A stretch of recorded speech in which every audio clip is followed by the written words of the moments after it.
According to the Legends community, part 1, mid. Part 2, even more mid. Part 3 needs to be generational level release to make this festival even remotely good. But who could it be? That's what we're here to find out right now. There's the obvious choice, but I'm not so sure it's him anymore. And for actual good reason, but more on that in just a moment. First, we need to talk about the obvious tags that they've actually already focused on throughout this festival, starting with Majin Buu saga. What's left? Well, besides you hitting the like button, but Buuhan is really it, and he isn't, at least to me, end of year ultra level. So I think after transforming Super Saiyan 3 Goku, we are finally done with this tag for quite some time. But an LF Buuhan in like January or February would also not necessarily surprise me. I also want to give each of these tags a out of 10 chance if I think we'll see them as an ultra, and I'm giving Majin Buu saga a 0 out of 10. Future. Now, I am on record saying that I didn't think future characters would show back up during this festival unless they were tied to a Legends original character. Didn't happen in part 2. But maybe Rose wasn't a synchro gauge unit because the ultra is actually Merge Zamasu. Now, I personally don't feel like Merge Zamasu is end of the year ultra level either, but with Legends, anything is possible. The other option from future is Trunks, but I feel similar to him as I do with Merge Zamasu. He's a good option for part 1 or part 2, but not really part 3 ultra level. Now, I keep seeing people throw around this idea of part 3 having 2 ultras instead of just 1, but I don't think we're to that point yet, not personally. But if somehow they end up doing 2, then I absolutely believe one of them could definitely be Merge Zamasu. So I'm gonna give future a modest 5 out of 10 chance of happening for the ultra. Next up, Daima. No, I mean, just no. What are they gonna do for an ultra? 0 out of 10 on Daima. And that's also, I think, incoming transmission. Do you accept? Sure, accept. Is a collection. Can I?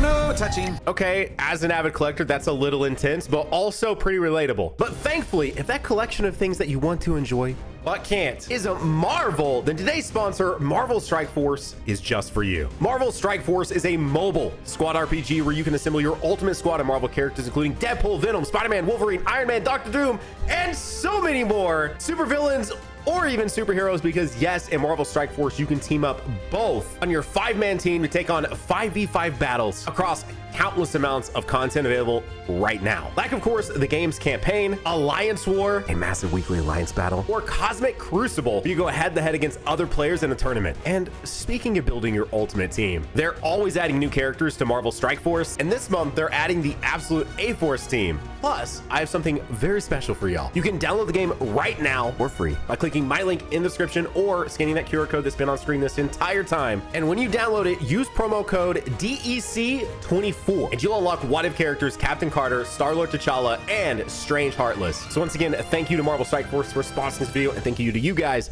for downloading it.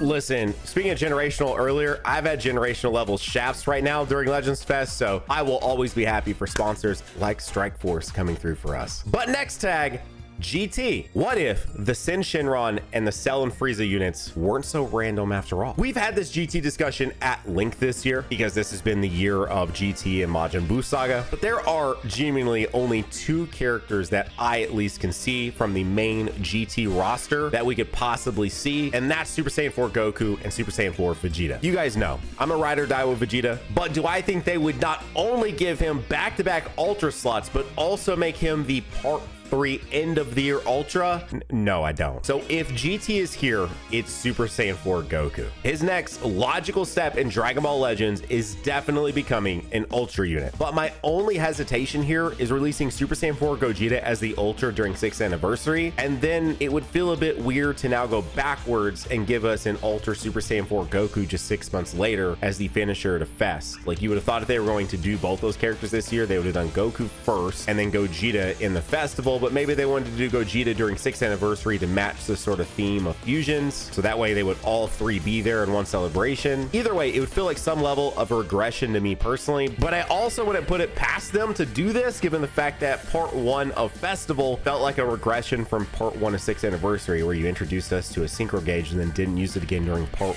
1 of the Legends Fest. Why? So as far as a rating, simply because this year was so GT themed, and we've got all of the main villains and the fusion from GT, and even the finishing move with the GT Kid Goku. We didn't get a single Super Saiyan 4 Goku or Super Saiyan 4 Vegeta. And with that in mind, I have to at least give this a 6 out of 10 chance to be here, because an Ultra Super Saiyan 4 Goku at that reveals and stuff for the Ultra would not surprise me at all. Now, that's all the sort of main tags that we've seen during festival so far from part 1 to part 2. And while we're on the topic of more Gokus, the Super Saiyan 4 Goku, why not talk about another tag with a lot of Gokus, Universe Rep, the obvious one. If Universe Rep is here, it is Mastered UI Goku, or simply UI Goku. Now, I will say he doesn't make a lot of sense thematically throughout this year. Universe Rep has been essentially nowhere, especially not during Fest, but I don't really know if any of that even matters for the actual Ultra picks each year. And I can't deny the fact that he was literally teased before we even got our first reveals and stuff for part 1. He was teased in the Japanese preview and also teased in the global preview, and he still hasn't shown up yet. Now, I have seen people say that it's probably not going to be him because we just got 2 Gokus for part 2, but have we been playing the same game? Last year's Fest had a Goku in part 1, part 2, and part 3, so I don't think that's a good argument. Plus, you just want to go one step further, every character from last Fest was Sun Family, because the only other character that wasn't a Goku was a Gohan. I will say though, I don't think he's the meta savior that I've seen a lot of people say that they want, because UI Goku is pretty notorious for being very toxic in this game, introducing incredibly toxic mechanics. I mean, he was the true introduction of the current gauge that a lot of us hate, that they had to make a green VB to fight against, right? You know, the auto counter sort of gauge. That was really him. And so if anything, I think he would do the opposite of what people want and actually probably just make the meta worse, because I just don't know if I want to see what they would do with an Ultra UI Goku now after everything we've seen them do in 2024. To summarize and make this quick though, UI Sign was the Ultra last year. UI Goku was teased in the previous Fest previews. And so to me, UI Goku feels like such a safe bet as the Ultra this year. So I'm giving this an easy 8 out of 10. And now for the most obvious tag of them all, movies, because Legends, when in doubt, movies. Now, somehow we are 2 parts in with 4 main releases, and not a single one of them is a movie character. That is almost unheard of in this game, which is why even though I gave UI Goku an 8 out of 10, this is actually my main argument as to why I don't think he will be here. Because let's really think about this. When was the last time we had a main celebration without a movie character? 2020 Legends Fest, Gogeta Blue and Broly. 3rd anniversary, Revival LF Gohan. 2021 Fest, Tag Blue Boys and Ultra Super Gogeta. 4th anniversary, LF Dragon Fist Super Saiyan 3 Goku. 2022 Fest, Ultra Gogeta Blue. 5th anniversary, Gammas and Orange Piccolo. 2023 Fest, Beast Gohan. And 6th anniversary, Gogeta Blue and God Goku. A celebration without movies has basically never happened with their current structure of events, which is why I actually think it is going to be a movie character. Plus, we know the main update this week is the equip for Ultra Super Gogeta. They're going to bring him back to relevancy, which is a movie character. So that makes movies even more likely. Now, the obvious choice here and the thumbnail of this video, Beast Gohan. Now, I'm not totally ready for a new Beast Gohan since we've had a new one the last 2 years, but I'm also definitely not saying no to a new Beast Gohan, and an Ultra one at that. I think they could definitely cook with him, and while Gohans can also be very toxic, if you ask me who I think has the higher chance to actually fix the meta between a Beast Gohan or a UI Goku, I'm absolutely choosing Beast Gohan. And even more, I'm interested in knowing who do you guys think would be the potential meta fixer, and for sure the least toxic between the two. The other thing is that besides getting a lot of Gokus in this game, the other character we get a lot of is Gohan. To the point that a lot of people for the majority of this year have called this game Gohan Ball Legends. So I do very much so think it could be him. This could also be why the green LF Trunks, who was more of a hybrids buff than a future buff he was, but a bit of a hybrids buff there, could be maybe an explanation for why they did that and then haven't released a hybrid Saiyan at all yet. But there is something we haven't spoke about, and that is that Legends Fest, or during these big events, they do tend to introduce something new. And putting aside however you feel about part 1 and part 2 units, they didn't really do or introduce anything new. So maybe they're saving that for the Ultra. And my first bet here is for our first ever Ultra tag switch unit. Somehow we don't have one yet. And there's a specific movie duo that debuted the first ever tag unit in the game. So why not use them to debut the first ever Ultra tag unit? Now, obviously, I'm not talking about them in their blue form because they technically already had a blue form unit this year. I am specifically talking about them as Super Saiyan God, which just so happens to lend itself really well to being an Ultra unit, given the fact that their transformations, especially from the reference material, would be fantastic as an Ultra intro animation. And while we have had a lot of Goku and Vegetas individually and together in this game, a form that is very underutilized is Super Saiyan God. Like, even though we did get an LF God Goku this year, still, like, if you just look through the different God Gokus that are actually premium in this game, it's like nothing, you know? God Vegetas, nothing.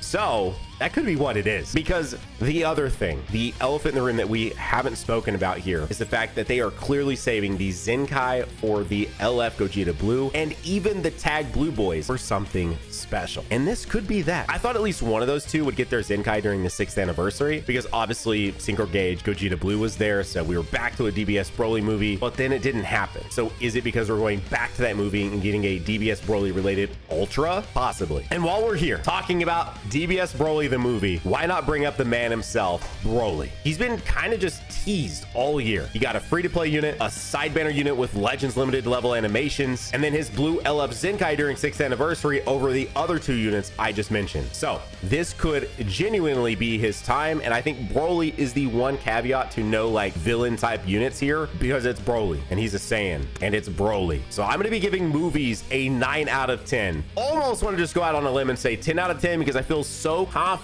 that it will be a movie's character. But then there's another tag we thought would show up during Legends Fest, but then it didn't. And that's Legends Original. I'm definitely in the camp that they've given up on this tag, but what if it wasn't here because it is the Ultra? We've had this discussion a lot, so I'll keep it brief, but what if the tag Beast Gohan and Orange Piccolo that everyone anticipated seeing during part 2 is actually the Ultra this year? I honestly don't think it's out of the realm of possibility. Once more, it's literally Dimps' baby from Xenoverse 2 because they're the devs for both Xenoverse and Legends, so it probably doesn't even require that much of like an approval process to get something they've literally already made in one of their games approved to be in Legends. I have to imagine it's not much of anything at all. And the last thing I wanted to mention, so that way I can keep my track record on point, is Ultra LFs. It really isn't a matter of if, it's a matter of when will they do this, and this could be where we see it. And honestly, they could do it with Beast Gohan and Orange Piccolo. Ultra Legends limited units could bring the ink art animation from their card arts into the game as part of their LFs, and that would sort of make them have a very unique effect and set them apart